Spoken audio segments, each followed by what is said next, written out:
जय हिंद साथियों स्वागत करता हूं आप सभी का अपने यूट्यूब चैनल पर। साथियों, आज इस वीडियो में हम आपके लिए एसएससी सीजीएल के लिए 70 महत्वपूर्ण प्रश्न लेकर आए हैं। और ये 70 के 70 जो क्वेश्चन है, ये ऐसे क्वेश्चन है जो आपसे पिछले एसएससी एग्जामों में पूछ लिए गए हैं। यानी एसएससी के होने वाले एग्जामों में आपको ये क्वेश्चन देखने को मिले थे। तो मेरे प्यारे साथियों, ये आज के सभी क्वेश्चन सेलेक्टेड इंपॉर्टेंट और गोल्डन क्वेश्चन होने वाले हैं जो आपको सीधे आपके एग्जाम में मिलेंगे। जैसा मेरे प्यारे साथियों आपको पता है, आपके 9 सितंबर से एग्जाम चालू है और मात्र 3 से 4 दिन का टाइम आपके पास बचा है। तो इन 70 के 70 क्वेश्चनों को परीक्षा से पहले जरूर देकर जाइएगा, क्योंकि यहाँ से आपको बहुत ज़्यादा क्वेश्चन आपके एग्जाम में देखने को मिलने वाले हैं। तो इस वीडियो को पूरा ध्यान से जरूर देखिएगा। तो बिना टाइम गवाए करते हैं वीडियो को स्टार्ट। आपका पहला क्वेश्चन है, किस देश के प्रधानमंत्री के निवास को टेम्पल ट्रीज कहा जाता है। यानी आपसे क्वेश्चन में पूछा गया है, किस देश के प्रधानमंत्री का जो निवास यानी निवास स्थान है उसको टेम्पल ट्रीज के नाम से जाना जाता है। ये क्वेश्चन आपसे पूछा गया है। ऑप्शन है नेपाल के, म्यांमार के, श्रीलंका के या बांग्लादेश के। तो कौन सा देश का प्रधानमंत्री है जिसे टेम्पल ट्रीज, जिसके निवास स्थान को टेम्पल ट्रीज कहा जाता है? तो वह है आपका श्रीलंका का। श्रीलंका के प्रधानमंत्री को टेम्पल ट्रीज के नाम से जाना जाता है, यानी सी विकल्प के साथ आपका करेक्ट जवाब होगा। अगर मेरे प्यारे साथियों आप भी इन क्वेश्चनों का जवाब जानते हैं तो हमारे बताने से पहले कमेंट बॉक्स में बता सकते हैं। और वीडियो के अंत में यह बताना ना भूलें आप इन 70 क्वेश्चनों में से कितने क्वेश्चनों का जवाब जानते थे। अगला क्वेश्चन है आपका क्वेश्चन है, इंडिया डिवाइडेड पुस्तक के लेखक कौन है? विकल्प आपके सामने है, डॉक्टर राजेंद्र प्रसाद, अब्दुल कलाम आजाद, इंदिरा गांधी या पंडित जवाहरलाल नेहरू। तो क्वेश्चन आपसे दिया गया है, इंडिया डिवाइडेड पुस्तक के लेखक। तो इंडिया जो डिवाइडेड पुस्तक है बे मेरे प्यारे साथियों, उसके लेखक कौन है? तो आपका सही जवाब होगा डॉक्टर राजेंद्र प्रसाद लेखक हैं, यानी ए विकल्प के साथ आपका सही जवाब हो जाएगा। अगर मेरे प्यारे साथियों आप भी हमारे चैनल पर नए हो तो चैनल को सब्सक्राइब जरूर कर लीजिएगा। अगला क्वेश्चन है, भारत में कॉफी का सबसे ज्यादा उत्पादन करने वाला राज्य कौन सा है? ऑप्शन है केरल राज्य, तमिलनाडु राज्य, कर्नाटक राज्य या आंध्र प्रदेश। तो क्वेश्चन में आपसे पूछा गया है, भारत में कॉफी का सबसे ज्यादा उत्पादन करने वाला राज्य। तो भारत में जो कॉफी का सबसे ज्यादा उत्पादन करने वाला राज्य है वह है मेरे प्यारे साथियों आपका कर्नाटक राज्य, यानी विकल्प सी के साथ आपका सही जवाब होगा। अगला क्वेश्चन देखते हैं। अगला क्वेश्चन है, निम्नलिखित में से कौन सी नदियां प्रमुख रूप से दक्षिण अफ्रीका में बहती हैं? तो आपको ऑप्शन है नाइजर नदी, ऑरेंज नदी, कांगो नदी या नील नदी। तो ये मेरे प्यारे साथियों चारों की चारों जो नदियां हैं वह आपकी अफ्रीका में तो बहती हैं, मगर आपसे क्वेश्चन पूछा गया है दक्षिण अफ्रीका में। दक्षिण अफ्रीका में कौन सी नदी बहती है? तो मेरे प्यारे साथियों बात करते हैं निम्नलिखित में से दक्षिण अफ्रीका में जो नदी बहती है वह बहती है मेरे प्यारे साथियों ऑरेंज नदी। कहाँ पर बहती है? ऑरेंज नदी बहती है, यानी बी विकल्प के साथ इसमें आपका करेक्ट जवाब होगा। बात करते हैं नाइजर नदी की। तो नाइजर नदी जो बहती है वह आपकी पश्चिमी अफ्रीका में बहती है, और जो कांगो नदी और बहती है मेरे प्यारे साथियों पश्चिमी मध्य यानी मध्य वाले भाग में, जो अफ्रीका का मध्य वाले भाग है उसमें कांगो नदी, और आपका उत्तर पूर्व वाले भाग में नील नदी बहती है। तो क्वेश्चन आपसे पूछा गया था, निम्नलिखित में से कौन सी नदी मुख्य रूप से दक्षिण अफ्रीका में बहती है? तो ऑरेंज नदी इसमें डी बी विकल्प के साथ आपका सही जवाब होगा। अगला क्वेश्चन है, इनमें से कौन सा जीव भारत का राष्ट्रीय जलीय जीव है? ऑप्शन है गंगा की शार्क मछली, भारतीय स्टाक कछुआ, गंगा नदी की डॉल्फिन मछली या गोल्डन मही। बताइएगा इनमें से भारत का राष्ट्रीय जलीय जीव। तो भारत का राष्ट्रीय जलीय जीव क्या है? तो मेरे प्यारे साथियों गंगा की डॉल्फिन मछली। गंगा की डॉल्फिन मछली जो है भारत का जलीय जीव है, यानी सी विकल्प के साथ इसमें आपका बिल्कुल करेक्ट जवाब हो जाएगा। अगला क्वेश्चन देखते हैं। अगला क्वेश्चन है, भारतीय संविधान के अनुच्छेद 21 के ए में निम्नलिखित में से किस अधिनियम का उल्लेख किया गया है? तो भारतीय संविधान के अनुच्छेद 21 के ए में निम्नलिखित में से किस अधिनियम का उल्लेख किया गया है? ऑप्शन है शिक्षा का अधिकार, सूचना का अधिकार, लोक प्रतिबंध या धर्म की स्वतंत्रता का अधिकार। तो बात करते हैं अनुच्छेद 21 के ए की, यानी आर्टिकल 21 के ए में। तो आपका शिक्षा का अधिकार का क्या किया गया है? आपका उल्लेख किया गया है, यानी ए विकल्प के साथ आपका सही जवाब होगा जिन बच्चों ने विकल्प ए को चुना है।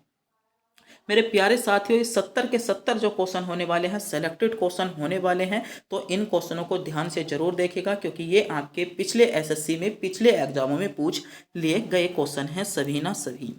अगला क्वेश्चन है, किस मुगल शासक ने दीन ए इलाही की शुरुआत की थी? ऑप्शन है शाहजहां ने, अकबर ने, हुमायूं ने या औरंगजेब ने। तो किस मुगल शासक ने दीन ए इलाही, तो दीन ए इलाही की शुरुआत मेरे प्यारे साथियों किस मुगल शासक ने की थी? तो आपका सही जवाब होगा अकबर ने। अकबर ने दीन ए इलाही की शुरुआत की थी, यानी विकल्प बी के साथ इसमें आपका सही जवाब हो जाएगा। अगला क्वेश्चन देखते हैं। अगला क्वेश्चन है आपका, धौलावीरा या धौलावीरा एक पुरातात्विक स्थल है। धौलावीरा एक पुरातात्विक स्थल है, किस समय अवधि से जुड़ी हुई है? किस समय अवधि का है? ऑप्शन है गुप्त अवधि का, मगध अवधि का, सिंधु घाटी सभ्यता का या चालुक्य अवधि का। तो आपने सुना होगा धौलावीरा। धौलावीरा तो कहाँ से संबंधित रखता है? तो धौलावीरा जो क्षेत्र है वह मेरे प्यारे साथियों आपका सिंधु घाटी सभ्यता से क्या है, संबंधित है, यानी सी विकल्प के साथ इसमें आपका सही जवाब होगा।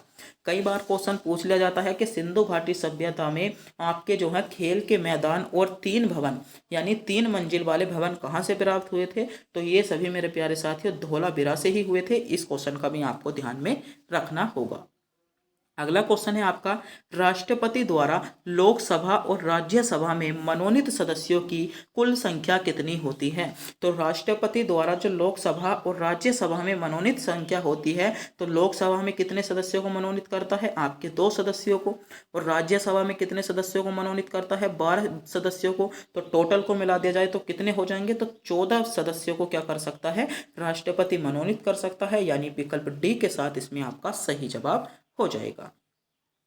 अगला क्वेश्चन है, कौन से भारतीय मुख्यमंत्री के पिता महाराजा थे? तो कौन से भारतीय ऐसे थे जिनके पिता कौन थे? महाराजा थे। तो कौन थे? अमरिंदर आपका सिंह इसमें डी विकल्प के साथ आपका सही जवाब होगा।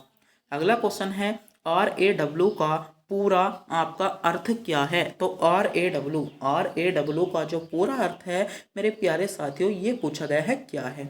तो रिसर्च एंड एनालिसिस विंग आपका क्या है? पूरा अर्थ है, यानी बी विकल्प के साथ इसमें आपका सही जवाब होगा। अगले क्वेश्चन पर पढ़ते हैं।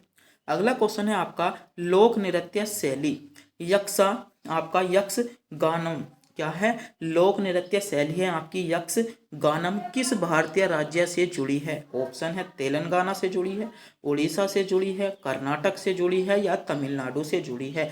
तो यक्ष गानम इंपॉर्टेंट क्वेश्चन है ये, SSC CGL में क्वेश्चन पूछा भी गया है और NTPC में भी क्वेश्चन देखने को मिला था। यक्ष गानम भारतीय के किस राज्य से जुड़ी हुई एक शैली है? तो बताइए यक्षगानम तो कौन से राज्य से जुड़ी हुई है? ये क्वेश्चन आपसे पूछा गया है। तो कौन सा राज्य हो जाएगा? आपका सही जवाब होगा कौन सा राज्य इसमें हो जाता है? तो मेरे प्यारे साथियों ये जो जुड़ी है आपकी भारत के कर्नाटक राज्य से जुड़ी है। कौन से जो जुड़ी है? भारत के कर्नाटक राज्य से जुड़ी है, यानी सी विकल्प के साथ इसमें आपका सही जवाब हो जाता है। अगला क्वेश्चन देखते हैं। अगला क्वेश्चन है, भारत के कुछ भागों में मिट्टी का रंग लाल होने का कारण क्या है? यानी भारत के कुछ भाग जो हैं उसमें मिट्टी का लाल रंग होता है, तो लाल रंग होने का क्या कारण है? ऑप्शन है मैग्नीशियम की मौजूदगी, आपकी फास्फेट की मौजूदगी, पेरिस ऑक्साइड की मौजूदगी या खाद मिट्टी की मौजूदगी। तो क्वेश्चन आपसे पूछा गया है भारत के कुछ भागों में मिट्टी का लाल रंग होना के कारण क्या है? तो क्या कारण है आपका? आपका हो जाएगा फेरिक ऑक्साइड की मौजूदगी, यानी फेरिक ऑक्साइड के कारण क्या होता है?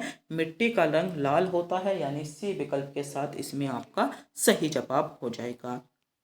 अगला क्वेश्चन देखते हैं। अगला क्वेश्चन है, भारत के किस शहर को पिंक सिटी के नाम से जाना जाता है? ऑप्शन है जयपुर को, कानपुर को, उदयपुर को या नागपुर को। तो आपका ये शायद क्वेश्चन जो पूछा गया था, जो आपका SSC CGL का एग्जाम हुआ था 2017 में, उसमें शायद यह क्वेश्चन पूछा गया था कि भारत के किस शहर को पिंक सिटी के नाम से जाना जाता है। तो ऐसा कौन सा शहर है? तो आप सभी को पता होगा कौन सा शहर है आपका जयपुर, इसमें ए विकल्प के साथ आपका सही जवाब होगा। अगला क्वेश्चन है, भारतीय भूभौतिकी अनुसंधान संस्थान कहाँ पर स्थित है? ऑप्शन है जमशेदपुर में, हैदराबाद में, मुंबई में या जयपुर में। तो बताइएगा, विकल्प आपके सामने है। क्वेश्चन पूछा गया है आपका राष्ट्रीय भूभौतिकी अनुसंधान संस्थान भारत के कौन से स्थान पर है? तो कौन से स्थान पर है? आपका सही जवाब हो जाता है हैदराबाद में है। कहाँ पर है? हैदराबाद में है, यानी विकल्प बी के साथ इसमें आपका सही जवाब होगा। अगला क्वेश्चन देखते हैं। अगला क्वेश्चन है, निम्नलिखित में से किस प्रकार के दर्पण में प्रकाश का पार्श्व परिवर्तन होता है? ऑप्शन है उत्तल दर्पण में, अपवर्त आपका अवतल दर्पण में, आयताकार दर्पण में या समतल दर्पण में। तो क्वेश्चन ध्यान से पढ़िएगा, क्वेश्चन आपके लिए इंपॉर्टेंट है। क्वेश्चन है, निम्नलिखित में से किस प्रकार के दर्पण में प्रकाश का पार्श्व परिवर्तन होता है? तो प्रकाश का पार्श्व जो परिवर्तन होता है किस प्रकार के दर्पण में होता है? तो आपका सही जवाब होगा समतल दर्पण। कौन सा हो जाएगा? समतल दर्पण। इसमें विकल्प डी के साथ आपका सही जवाब होगा। अगला क्वेश्चन देखते हैं। अगला क्वेश्चन है आपका, पृथ्वी के वायुमंडल में किन दो गैसों का प्रतिशत सबसे अधिक है? ऑप्शन है नाइट्रोजन हाइड्रोजन का, नाइट्रोजन ऑक्सीजन का, ऑक्सीजन और कार्बन डाइऑक्साइड का, या आपका क्वेश्चन पूछा गया है कार्बन डाइऑक्साइड और नाइट्रोजन का। तो बताइए, आपसे क्वेश्चन पूछा जा रहा है कि पृथ्वी के वायुमंडल में किन दो गैसों का प्रतिशत जो है वह मेरे प्यारे साथियों आपका सर्वाधिक है। सोचिएगा, समझिएगा, विकल्प आपके सामने है। जल्दी से जल्दी इस क्वेश्चन का जवाब कमेंट बॉक्स में भी बताइएगा। तो आपसे क्वेश्चन पूछा गया है, पृथ्वी में वायु जो आपका मंडल है उसमें तो किन दो गैसों का जो प्रतिशत है सबसे अधिक है? तो आपका सही जवाब होगा नाइट्रोजन और हाइड्रोजन, यानी ए विकल्प के साथ इसमें आपका सही जवाब हो जाता है।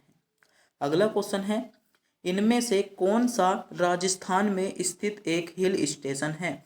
तो राजस्थान में स्थित एक हिल स्टेशन है, तो कौन सा है? तो माउंट आबू। माउंट आबू जो है राजस्थान में स्थित एक हिल स्टेशन है, यानी सी विकल्प के साथ इसमें आपका बिल्कुल करेक्ट जवाब हो जाता है। अगला क्वेश्चन देखते हैं। अगला क्वेश्चन है, नदी द्वीप मांजुली जो भारत का पहला और एकमात्र द्वीप जिला बना गया है, कहाँ का? ऑप्शन है कर्नाटक का, जम्मू कश्मीर का, हिमाचल प्रदेश का या असम का। तो नदी जो आपका नदी द्वीप है मांजुली, तो पहले तो आपको पता होना चाहिए मांजुली नदी द्वीप, यानी आपने सुना होगा सुंदरबन का डेल्टा। मांजुली नदी द्वीप जो है वह भारत का एकमात्र जिला बन गया है। तो ये आपका जिला जो बना है कहाँ का बना है? तो मांजुली द्वीप आपका कहाँ पर है? तो सही जवाब क्या होगा इसमें? आपका कहाँ का जिला बना है? मांजुली द्वीप आपका कहाँ का जिला बना है? ये क्वेश्चन आपसे मेरे प्यारे साथियों पूछा जा रहा है। तो कहाँ का बना है, जल्दी से जल्दी बताएं। तो जल्दी से जल्दी इस क्वेश्चन का जवाब आपको क्या है कमेंट बॉक्स में बताना है। इस क्वेश्चन का जवाब हम आपसे पूछना चाहते हैं और ये क्वेश्चन हम आपको टेस्ट के रूप में देखते हैं। करंट का क्वेश्चन है, कितने बच्चे इस क्वेश्चन का जवाब जानते हैं? क्योंकि इजी क्वेश्चन है, मैं बांटता हूँ, आप एसएससी सीजीएल की तैयारी कर रहे हो, आप इस क्वेश्चन का जवाब बता सकते हैं। तो जल्दी से जल्दी इस क्वेश्चन का जवाब आप कमेंट बॉक्स में बताइए। अगला क्वेश्चन है आपका, अगला क्वेश्चन है राज्यसभा। अगला क्वेश्चन है राज्यसभा सदस्यों का कार्यकाल कितना होता है? ऑप्शन है 4 वर्ष, आपके 7 वर्ष, 6 वर्ष या 2 वर्ष। तो राज्यसभा के जो सदस्य होते हैं मेरे प्यारे साथियों उनका कार्यकाल कितना होता है? तो आपका 6 वर्ष होता है, आपको ध्यान रखना होगा। अगला क्वेश्चन देखते हैं। अगला क्वेश्चन है, भारत के किस प्रधानमंत्री ने लाल किले से राष्ट्रीय झंडा सर्वाधिक बार फहराया? ऑप्शन है इंदिरा गांधी, पंडित जवाहरलाल नेहरू, मनमोहन सिंह या अटल बिहारी वाजपेयी। तो पहले तो आपको यह पता होना चाहिए कि भारत के ऐसे कौन से प्रधानमंत्री हैं जिनका कार्यकाल सबसे लंबा था। तो किनका था? पंडित जवाहरलाल नेहरू का था। तो पंडित जवाहरलाल नेहरू का जब कार्यकाल सबसे लंबा था तो सबसे अधिक बार भी इन्होंने ही क्या करा होगा? लाल किले पर ध्वज लहराया होगा, यानी इसमें बी विकल्प के साथ आपका सही जवाब हो जाएगा। अगला क्वेश्चन है, सर्वोच्च न्यायालय के न्यायाधीशों की आपकी निवृत्ति की उम्र कितनी होती है? ऑप्शन है 62 वर्ष, 69 वर्ष, 65 वर्ष या 70 वर्ष। तो क्वेश्चन पूछा गया है सर्वोच्च न्यायालय यानी सुप्रीम कोर्ट, सर्वोच्च न्यायालय, उच्चतम न्यायालय यानी सुप्रीम कोर्ट की जो सेवानिवृत्ति की जो आपकी अधिकतम आयु होती है वे कितनी होती है? आपकी 65 वर्ष होती है, यानी सी विकल्प आपका सही जवाब होगा।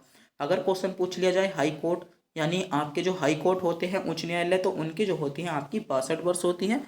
दोनों क्वेश्चनों को आपको ध्यान में रखना होगा। अगला क्वेश्चन है, दुनिया का सबसे बड़ा गैर ध्रुवीय रेगिस्तान कौन सा है? ऑप्शन है कालाहारी, गोबी, सहारा या ग्रेट ऑस्ट्रेलियन। तो आपने क्वेश्चन में पढ़ा होगा ध्रुवीय, तो ध्रुव में आपका कौन सा है? Great Australian. तो यही क्या होगा? आपका रेगिस्तान है, यानी डी विकल्प के साथ आपका सही जवाब हो जाएगा।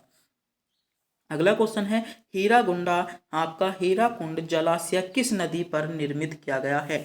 ऑप्शन है सतलज नदी पर, गोदावरी नदी पर, महानदी पर या नर्मदा नदी पर। तो हीराकुंडा जलाशय आपका हीराकुंड जो जलाशय है कहाँ पर स्थित है, आपका कहाँ पर है आपको पता होना चाहिए हीराकुंड जलाशय का। पहली बात तो कौन कहाँ पर है, आपका सही जवाब होगा महानदी पर बना हुआ है, यानी इसमें जो हो जाएगा विकल्प सी के साथ आपका बिल्कुल करेक्ट जवाब होगा। अगला क्वेश्चन देखते हैं। अगला क्वेश्चन है भूटान की राजभाषा कौन सी है। ऑप्शन है अंग्रेजी, हिंदी, जो या आपका खमेर। तो बताइए भूटान की राजभाषा, मेरे प्यारे साथियों भूटान की राजभाषा आपसे पूछी गई है कि भूटान की राजभाषा कौन सी है। तो भूटान की राजभाषा कौन सी हो जाएगी, तो आपकी इसमें सी विकल्प के साथ आपका सही जवाब होगा। अगला क्वेश्चन है भारतीय मुद्रा के नोट कहाँ मुद्रित किए जाते हैं। ऑप्शन है नई दिल्ली में, मुंबई में, नासिक में या आगरा में। तो भारतीय मुद्रा के नोट, तो मेरे प्यारे साथियों भारतीय मुद्रा के जो नोट कहाँ मुद्रित किए जाते हैं, तो आप सभी को पता होना चाहिए भारतीय जो मुद्रा है उसके नोट मुद्रित किए जाते हैं आपके नासिक में, यानी सी विकल्प के साथ आपका सही जवाब होगा। अगला क्वेश्चन है इसरो के पहले अध्यक्ष कौन थे, ये क्वेश्चन आपसे पूछा गया है। इसरो के पहले अध्यक्ष कौन थे, तो इसरो के पहले अध्यक्ष बताइए, इसरो के पहले अध्यक्ष। तो मेरे प्यारे साथियों इसरो के पहले अध्यक्ष आपके विक्रम साराभाई थे, बी विकल्प के साथ इसमें आपका सही जवाब होगा। अगला क्वेश्चन देखते हैं। अगला क्वेश्चन है बांग्लादेश में प्रवेश करने के बाद गंगा की मुख्य शाखा को किस नाम से जाना जाता है। ऑप्शन है हुगली नदी की, जमुना नदी के, मेघना नदी के या पद्मा नदी के। बताइए जब आपकी जो है बांग्लादेश में प्रवेश करने के बाद गंगा नदी की जो मुख्य शाखा है उसको किस नाम से जाना जाता है, आपको पता होना चाहिए किस नाम से जाना जाता है, आपकी पद्मा नदी के नाम से जाना जाता है, डी विकल्प इसमें आपका सही जवाब होगा। अगला क्वेश्चन देखते हैं।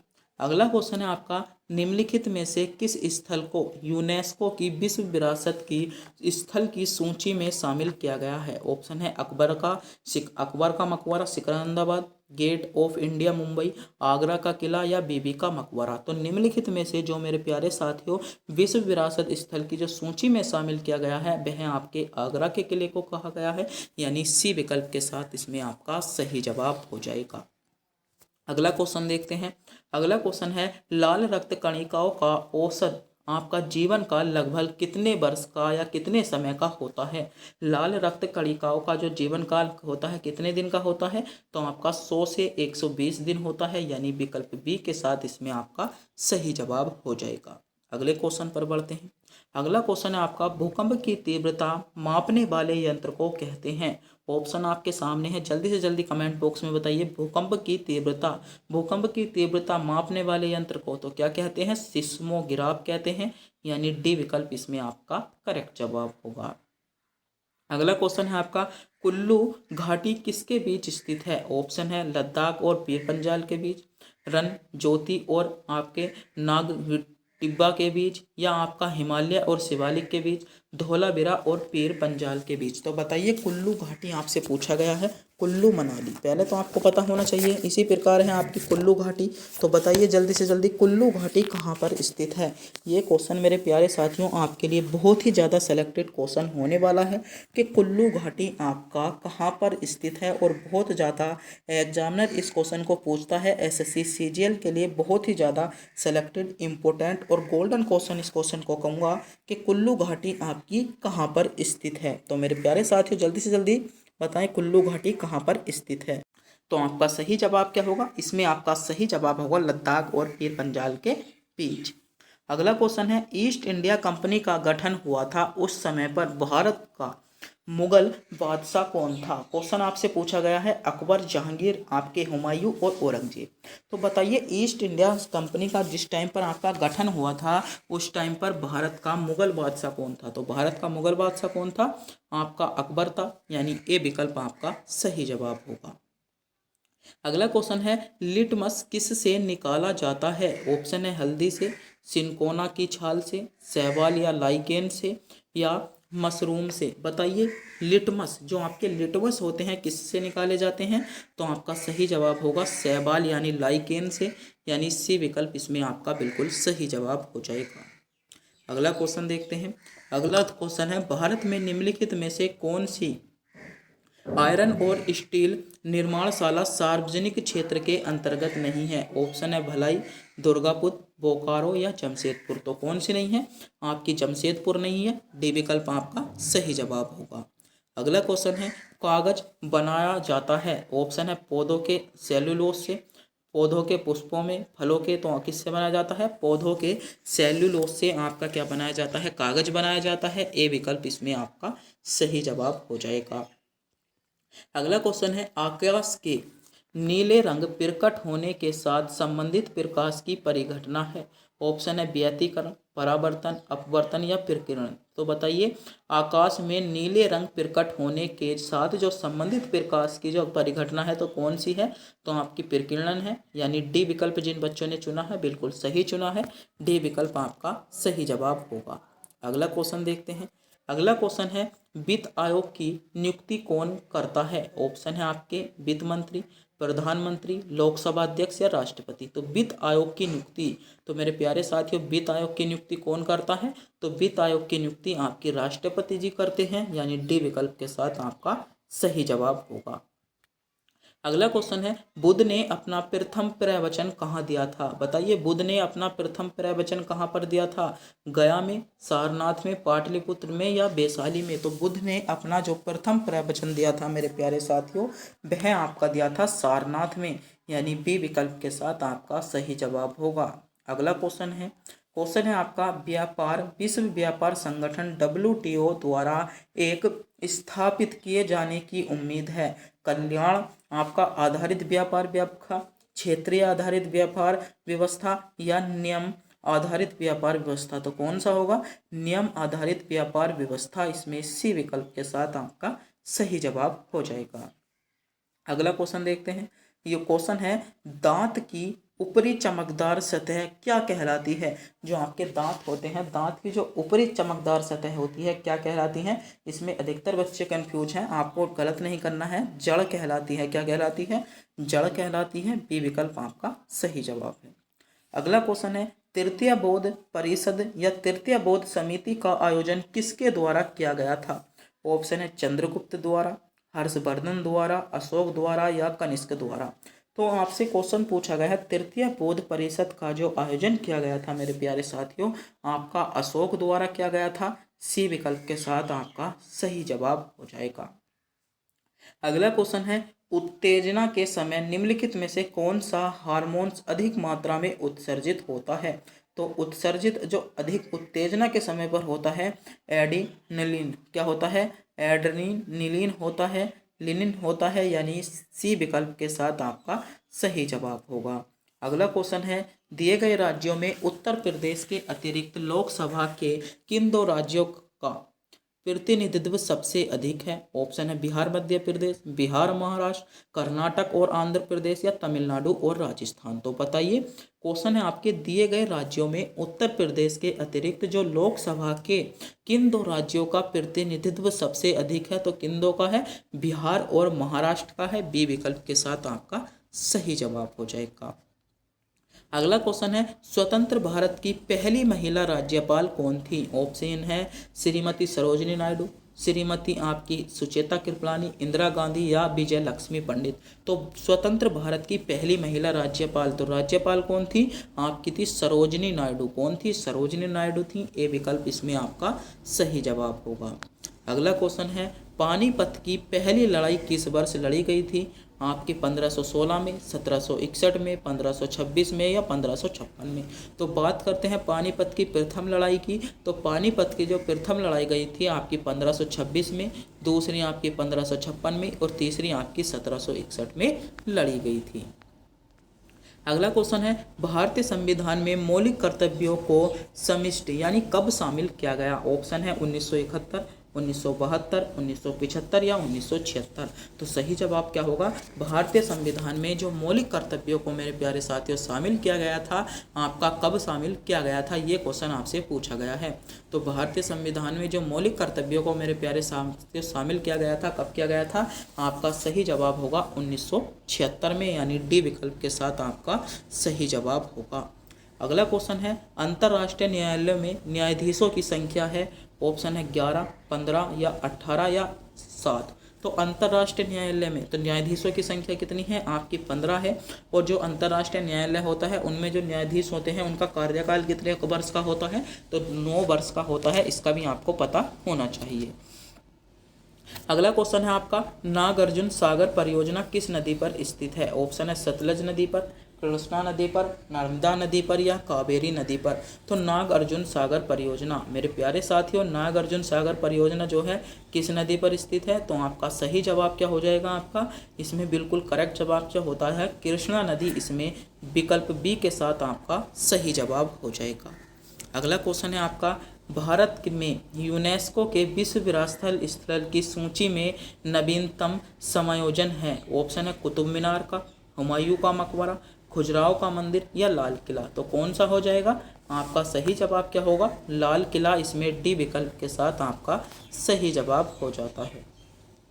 अगला क्वेश्चन है किस दिन पृथ्वी सूर्य से सबसे निकट होती है, ऑप्शन है आपके 23 सितंबर को, 3 जनवरी को, 4 जुलाई को या 21 मार्च को। तो सूर्य से सबसे निकट आपसे पूछा गया है, तो सूर्य के जो सबसे निकट होती है वह होती है 3 जनवरी को, और सबसे दूर जो होती है 4 जुलाई को होती है। दोनों क्वेश्चनों का आपको पता होना चाहिए। तो पृथ्वी जो सूर्य के सबसे निकट होती है वह मेरे प्यारे साथियों 3 जनवरी को होती है।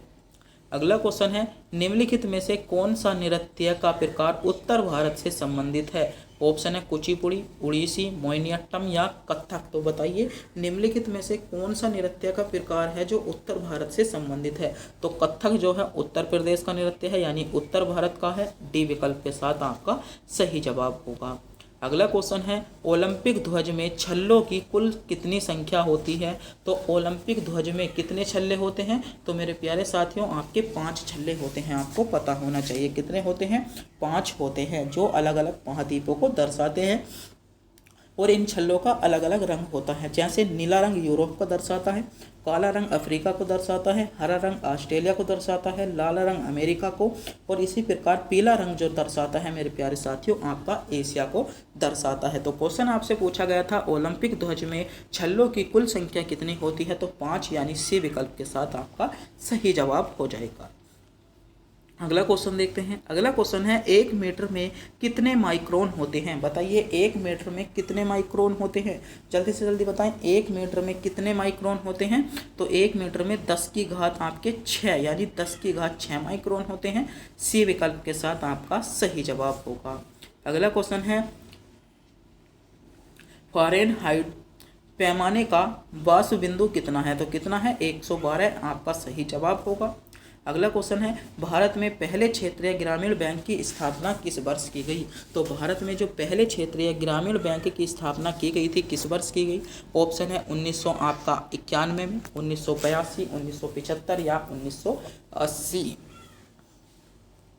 तो भारत में जो पहले ग्रामीण बैंक की स्थापना की गई थी मेरे प्यारे साथियों, कब की गई थी, आपका सही जवाब होगा 1975, यानी सी विकल्प के साथ आपका सही जवाब होगा। अगला क्वेश्चन है आपका भारत की जनगणना 2011 के अनुसार भारत के किस राज्य की महिला साक्षरता दर सर्वाधिक है, ऑप्शन है महाराष्ट्र की, हिमाचल प्रदेश की, केरल की या तमिलनाडु की। तो साक्षरता दर 2011 के अनुसार किस राज्य की सर्वाधिक है, तो केरल की आपकी सर्वाधिक है, यानी सी विकल्प इसमें आपका सही जवाब होगा। अगला क्वेश्चन है FPO का पूर्ण रूप क्या है। तो FPO का जो पूर्ण रूप है वह कौन सा है, फॉलो ऑन पब्लिक ऑफर। क्या है, फॉलो ऑन पब्लिक ऑफर, इसमें आपका ए विकल्प के साथ आपका सही जवाब हो जाएगा। अगला क्वेश्चन है निम्नलिखित में से कौन सा विश्व का तीसरा सबसे ऊंचा पर्वत है। तो विश्व का तीसरा सबसे ऊंचा पर्वत आपसे पूछा गया है, तो कौन सा है आपको पता होना चाहिए, कंचनजंगा, बी विकल्प के साथ आपका सही जवाब होगा। अगला क्वेश्चन है भारतीय संविधान की 10वीं अनुसूची यानी दल बदल का कानून। जो भारतीय संविधान में आपकी कितनी अनुसूची हैं, 12 हैं, और मूल संविधान में कितनी अनुसूची थी, आपकी 8 अनुसूची थी। तो 10वीं जो अनुसूची थी जिसमें आपका दिया गया है दल बदल का कानून को कौन से संविधान संशोधन द्वारा जोड़ा गया था, तो कौन सा था, 43, 42 या 52 या 53। तो कौन सा था आपका 52वां संविधान संशोधन था, आपको ध्यान रखना होगा, सी विकल्प आपका सही जवाब हो जाएगा।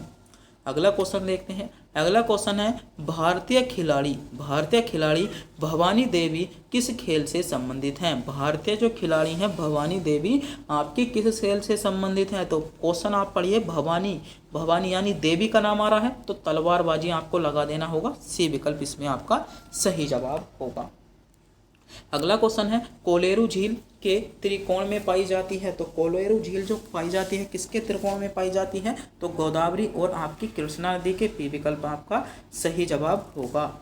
अगला क्वेश्चन है आपका यूरोप के किस देश में बंदरगाह नहीं है। बताइए, ऑप्शन है फ्रांस में, स्विट्जरलैंड में, इटली में या स्पेन में। तो यूरोप का ऐसा कौन सा देश है जिसमें बंदरगाह नहीं है। तो कौन से देश में नहीं है, आपके स्विट्जरलैंड में नहीं है। बी विकल्प आपका सही जवाब होगा। अगला क्वेश्चन है निम्नलिखित में से कौन सी भाषा को भारत सरकार की राजभाषा के रूप में घोषित किया गया है। तो भारत सरकार की जो राजभाषा के रूप में घोषित किया गया है आपका हिंदी को किया गया है, यानी डी विकल्प इसमें आपका सही जवाब होगा। तो आज के जो क्वेश्चन थे मेरे प्यारे साथियों, सभी क्वेश्चन आपके सेलेक्टेड, इंपॉर्टेंट और गोल्डन क्वेश्चन थे जो आपको सीधे आपके एसएससी सीजीएल के एग्जाम में देखने को मिल सकते हैं। तो वीडियो अच्छी लगी हो वीडियो को लाइक, चैनल पर नए हो चैनल को सब्सक्राइब और अपने दोस्तों के पास वीडियो को शेयर करना ना भूलें। तब तक के लिए मिलते हैं अगली वीडियो में।